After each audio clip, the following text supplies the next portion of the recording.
বিক্ষোভ তার প্রধান কারণ আপনারা জানেন, আমাদের পার্শ্ববর্তী রাষ্ট্র বাংলাদেশে সংখ্যালঘু হিন্দু, বৌদ্ধ, খ্রিস্টান থেকে শুরু করে যারা রয়েছে প্রায় 2 কোটির কাছাকাছি, তাদের উপর এই শেখ হাসিনা সরকারের 5ই আগস্ট পতনের পর থেকে আজ পর্যন্ত বিনা কারণে, বিনা দোষে তাদের উপর আক্রমণ, বাড়িঘর, দোকানপাট জ্বালিয়ে দিয়ে তাদের উপর দৈহিকভাবে আক্রমণ করে। এর মধ্যে তো অনেকে মারা গেছে।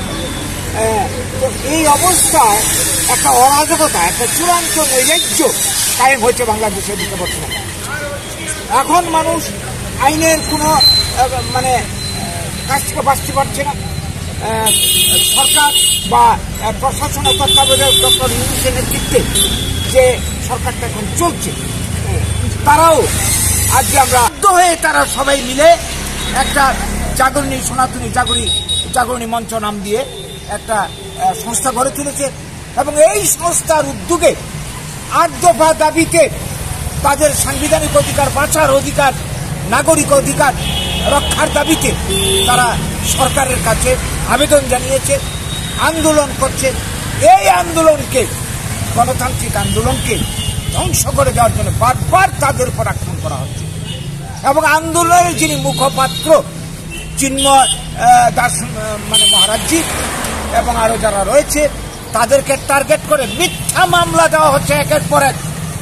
শুধু তাই নয়, আমরা লক্ষ্য করলাম কি এই চিন্ময় দাস সহ আরেকজনকে গতকাল গ্রেপ্তার করা হয়েছে এবং তাদের মুক্তির দাবিতে সেখানে যে আন্দোলন চলছে, এই কোর্টের মধ্যে প্রায় 70 জনের মতো আইনজীবী তার পাশে দাঁড়িয়েছে।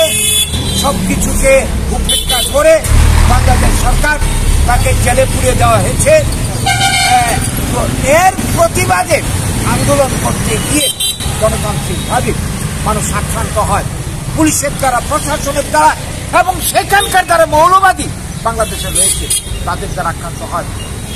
একজন মারা গেছে এবং বেশ কয়েকজন আহত হয়ে হসপিটালাইজ। এই যে পরিস্থিতি চলছে, তার ইতি কোথায়? এটা লক্ষ্য কি?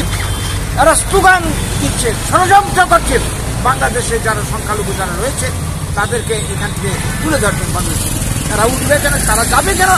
এটা তো তাদের জন্মভূমি, মাতৃভূমি, পিতৃভূমি। আমরা জানি এই বাংলাদেশ সৃষ্টির মুহূর্তে 4 কোটির উপর এখানে সংখ্যালঘু হিন্দু সহোদররা ছিল, আজকে কমতে কমতে অর্ধেক হয়ে গেছে। এই পরিস্থিতির জন্য বারবার একটা অজুহাত খাড়া করে তাদের উপর আক্রমণ। তো এই অবস্থা চলতে পারে না, যে মানবতা বিরোধী, গণতন্ত্র বিরোধী।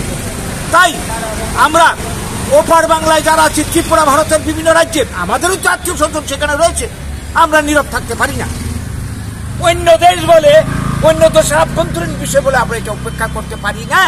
তাই আজকে আমরা পথে নেমেছি, সবাই আন্দোলন করছে, আমরা আন্দোলন করছি। কিন্তু সবচেয়ে দুঃখের বিষয়, যারা প্রতিষ্ঠিত রাজনীতি দল, কংগ্রেস থেকে শুরু করে, তাদের ভূমিকা কোথায়? এটাকে সংখ্যালঘু ভোট হারানোর ভয় করছে তারা, আর নইলে তারা কেন পথে নামছে না? তাই এই জায়গায় দাঁড়িয়ে আজকে আপনাদের মাধ্যমে আমরা এই বার্তাটুকু বাংলাদেশ বর্তমানে যারা সরকার প্রধান যারা দায়িত্ব হয়েছে তাদের কাছে দিতে চাই, তাদের কাছে আবেদন রাখতে চাই, এই সংখ্যালঘুদের উপর নির্যাতন বন্ধ করা হোক। বিনা দোষে যে গ্রেপ্তার করেছে চিন্ময় মহারাজজি থেকে শুরু করে আরেকজনকে, তাদেরকে বিনা শর্তে মুক্তি দিতে হবে। যারা আক্রমণে নিহত হয়েছে তাকে ক্ষতিপূরণ দিতে হবে। আহত যাদের সরকারি খরচ